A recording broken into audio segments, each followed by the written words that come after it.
গোলাপগঞ্জৰ বাংলাদেশ সীমান্তত চোৰাং 10টা গৰু উদ্ধাৰ। গোলাপগঞ্জৰ অসম বাংলাদেশ সীমান্তত অব্যাহত বাংলাদেশলৈ গৰুৰ অবৈধ চোৰাং চালান।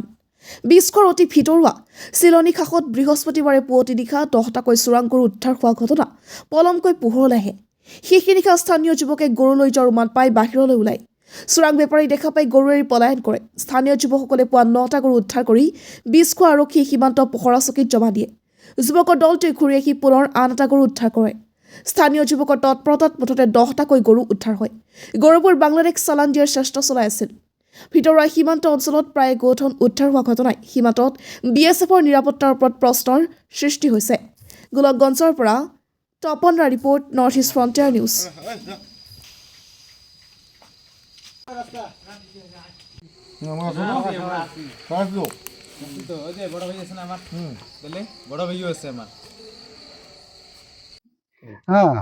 দুইটা পৌনে দুইটাৰ ঘটনা। পৌনে দুইটাত এই যে আমাৰ গাঁৱত 20-14 খণ্ড দি যাব ধৰিছে গৰুকেইটা। তাই আমাৰ যুৱক চাংৰাবিলাকে ধৰিছিল যে সেই গৰুকেইটা ধৰাৰ পিছত থানাত ফোন কৰা হৈছে। সেটা সকালবেলা 6টাৰ মানত থানাত ভাত থানাত জমা দেওয়া হয়েছে। তাৰপিছত আহি আৰু এটা গৰু পোৱা হৈছে। এইটো ভাবলো মানুহৰ নেকি কোনোবা, এইখানে ৰখা হৈছে। থানাত ইনফৰমেশ্যন দেওয়া হৈছে। গতিকে এইটো গৰু এতিয়া আছে।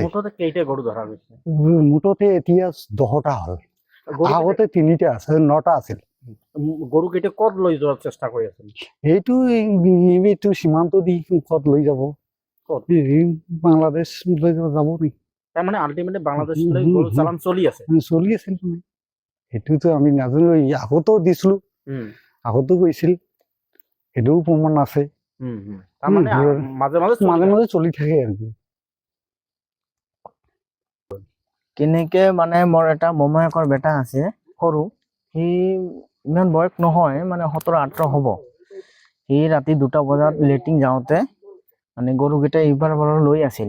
গাছবাৰী এখন আছিল, তাৰ পৰা মানে গেট এখন আছিল সৰু, সেইটো ছিঙি কেনে গৰুকেইটা লৈ যাই আছিল।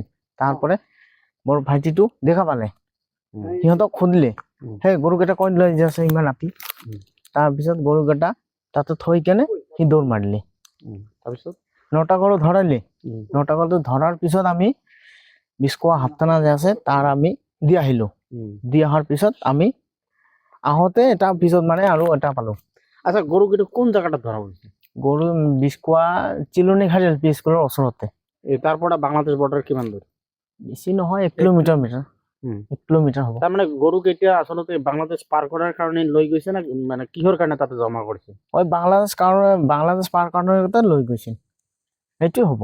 তাৰমানে মাজে মাজে এনেকুৱা মাজে আগতে এইটো হৈছিল, এইটো মই গম পোৱা নাই। পিছতহে ৰাতিপুৱা গম পাইছো। মানে মানুহে খেতি কৰি আছিল, তাৰ পৰা গৰু মানে পাক কেইটা লাগি আছিল। মানে মাজে মাজে ইয়াত গৰু পাৰ হয় বাংলাদেশ? পাৰ হয়।